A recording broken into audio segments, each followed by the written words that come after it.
High friend, welcome to Seema cooking. আজ আমি তৈরি করব এগ মোগলাই। এজন্য এখানে আমি প্রথমে একটা ডো তৈরি করে নেব ময়দার। তার জন্য নিয়েছি কিছু ময়দা। এবার এখানে দিয়ে দিচ্ছি সামান্য নুন আর দিয়ে দিচ্ছি সাদা তেল। এবার এটাকে আমি ময়ান দিয়ে নেব। নুন, তেল আর ময়দা ভালোভাবে মিশিয়ে নেব। এগুলো আমার মেশানো হয়ে গেছে। এবার ময়দাটাকে আমি মেখে নিচ্ছি।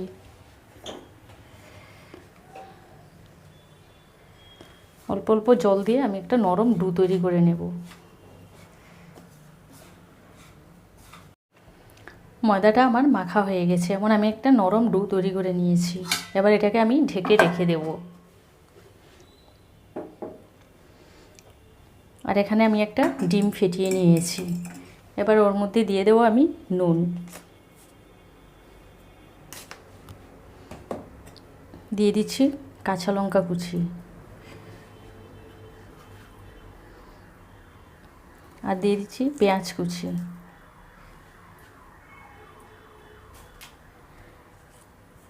দিয়ে দিচ্ছি অল্প জিরের গুঁড়ো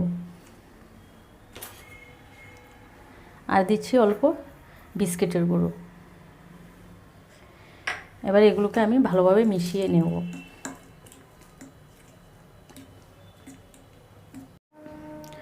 আমার এই মিশ্রণটা তৈরি হয়ে গেছে। এটাকে আমি এখন রেখে দেব।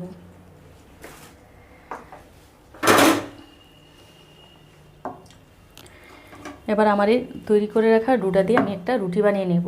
প্রথমে ডোটাকে ভালোভাবে আবার মেখে নিচ্ছি। এবার এটা দিয়ে একটা রুটি তৈরি করব আমি। দিয়ে দিচ্ছি ময়দা। আমি একটা পাতলা রুটি বানাবো। তাহলে আমি রুটিটা বানিয়ে নিচ্ছি। আমার রুটিটা বেলা হয়ে গেছে আর আমি দেখুন কতটা পাতলা করে রুটিটাকে বেলে নিয়েছি। এটা একদম পাতলা করে, যতটা সম্ভব পাতলা করে বেলে নেবেন। এবার এর মধ্যে আমি এই তৈরি করে রাখা মশলাটাকে দিয়ে দিয়েছি। মশলাটা দিয়ে আমি সারা রুটিতে আমি হাত দিয়ে মাখিয়ে দেব, যাতে সারা রুটিতে মেখে যায়।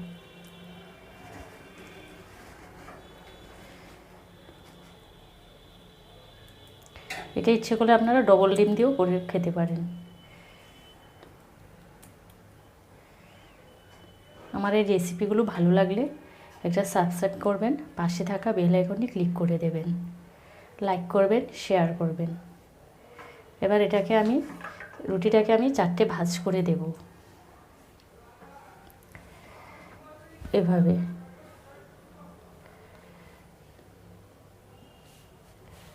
এভাবে একটা ফোল্ড করে দিলাম। এবার এর আগে আমি একটা মুসুরি ডালের মোগলাই করেছি। এবার এই একটা ভাঁজ করে দেব আর এই একটা ভাঁজ করে চেপে দেব মুখটা।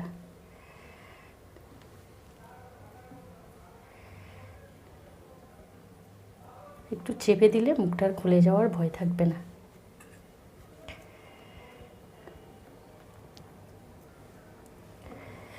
দেখুন একদম পুরো দোকানের মতোই ঘরে তৈরি করে নেওয়া যায় মোগলাই। এবার এখানে আমি একটা কড়াই বসিয়ে দিয়েছি। কড়াইতে তেল দিয়ে তেলটাকেও আমি গরম করে নিয়েছি।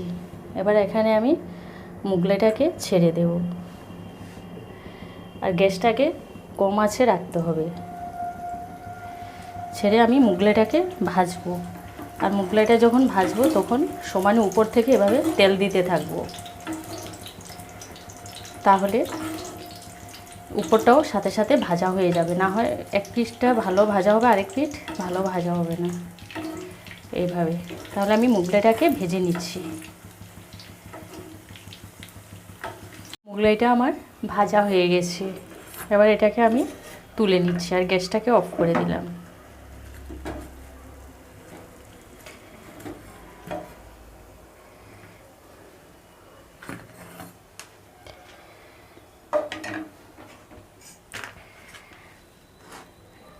এটা প্রচণ্ড গরম। আমি আরেকটু পরে আপনাদের কেটে পরিবেশন করে দেখাচ্ছি। মোগলাইটাকে আমি কেটে নিচ্ছি।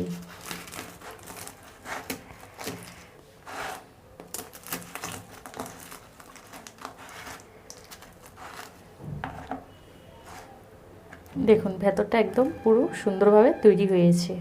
এবার আপনাদের আমি পরিবেশন করে দেখাবো। তৈরি আমার এগ মোগলাই। দেখলেন তো, দোকানের মতো ঘরেই কত সুন্দরভাবে আর অতি সহজে তৈরি করে নেওয়া যায় এগ মোগলাই। তাহলে আপনারাও এই মোগলাইটা ঘরে তৈরি করে নিতে পারবেন অতি সহজে। আমার এই রেসিপিগুলো ভালো লাগলে একটা সাবস্ক্রাইব করবেন, পাশে থাকা বেল আইকনে ক্লিক করে দেবেন। তাহলে যখনই আমি নতুন কোনো রেসিপি আপলোড করব, সবার আগে পৌঁছে যাবে আপনাদের কাছে। ভালো থাকবেন, সুস্থ থাকবেন। আবারও দেখা হবে নতুন কোনো রেসিপি নিয়ে। ধন্যবাদ।